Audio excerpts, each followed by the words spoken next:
Link TV, connecting you to the world. Link TV is viewer supported. Watch more at linktv.org. Closing a $42 billion budget gap in California will be no easy task. California overspent. Which child do we cut? Is it the poor one or is it the sick one?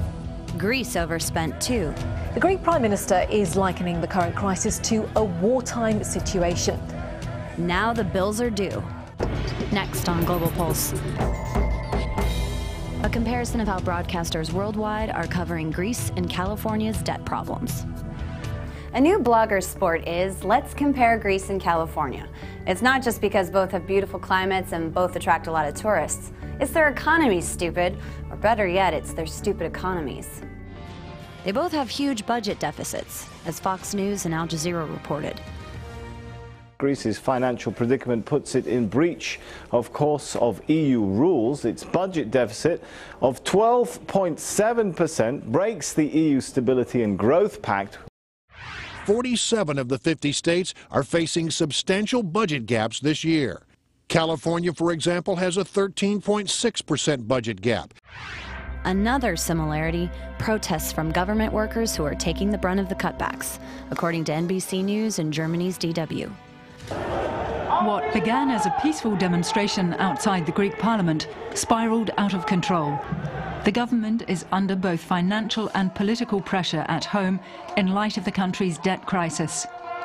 To protest sweeping austerity measures, employees staged a one-day strike that shut down public transport, hospitals and schools.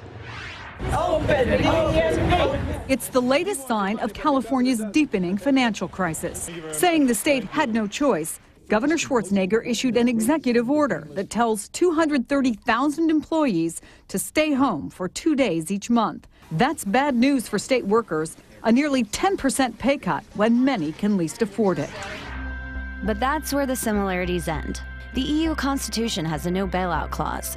It may be a union of countries, but those countries, especially Germany, the wealthiest member, have individual interests, as the BBC explains. From Germany, there is huge resistance to formalizing a bailout for Greece. Why, ask German politicians and public alike, should they pay for Greece's spendthrift ways? But the resistance to a Greek bailout created a crisis of confidence for the euro, and the EU soon backtracked, as DW reported. The European Union officials said that details are now complete on, yet again, a Greek bailout plan. Athens needs some 8 billion euros to service debt and interest payments by the 20th of April. The financial markets are betting Greece will resort to an EU IMF rescue fund. More and more evidence is coming out of Brussels that there will be any sort of bailout package for Greece put together by EU officials. In the U.S., each state must balance its own budget, but the federal government is always there. As Fox News shows, California doesn't want a bailout. Governor Schwarzenegger just wants the Fed to pay what it owes. Looking down the barrel of a $20 billion deficit, California Governor Arnold Schwarzenegger says he needs $6.9 billion federal dollars to keep the state afloat. The governor says this is no bailout, but money the state's owed for Medicare, border protection, prisons, and other federal programs. California taxpayers send more money to the federal government than any other state and get back just 78 cents on the dollar. And finally, Russia's RT has suggestions for California to help solve their debt woes. Apparently, people in California want to be taxed. This is according to the Marijuana Policy Project, an organization that lobbies on behalf of the legalization of drugs. California is looking at some very difficult times right now with these budget cuts. And I think that more and more people are going to realize that we are yielding billions of dollars to drug cartels and not seeing any of that money for ourselves. Financial news reports and blogs, including the Financial Times and bloggingstocks.com, seem much more worried about Greece than California. At first, it doesn't make sense. Greece's GDP is less than 3% of all Eurozone countries, while California's is over 13% of the U.S. GDP. But California's debt is just 7% of the state's GDP, while Greece's budget deficit is over 12% of its economy. And California has an innovative private sector. Think Hollywood and Silicon Valley, while Greece's social service-oriented economy is just not as flexible. But the story isn't over. As fresh support from the EU flows into Greece, 2 ratings agencies are now saying California's debt is more risky. So is California or Greece more at risk to default? Go to linktv.org/globalpulse and tell us what you think. For Global Pulse, I'm Erin Coker.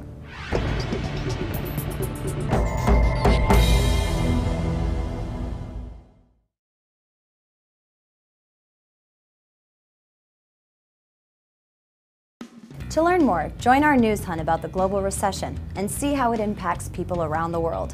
Visit our global economy page. Go to linktv.org/economy. Link TV is the only U.S. network dedicated to global and national news, uncompromising documentaries, and diverse cultural programs. Programs which connect you to the world. To learn more, visit linktv.org.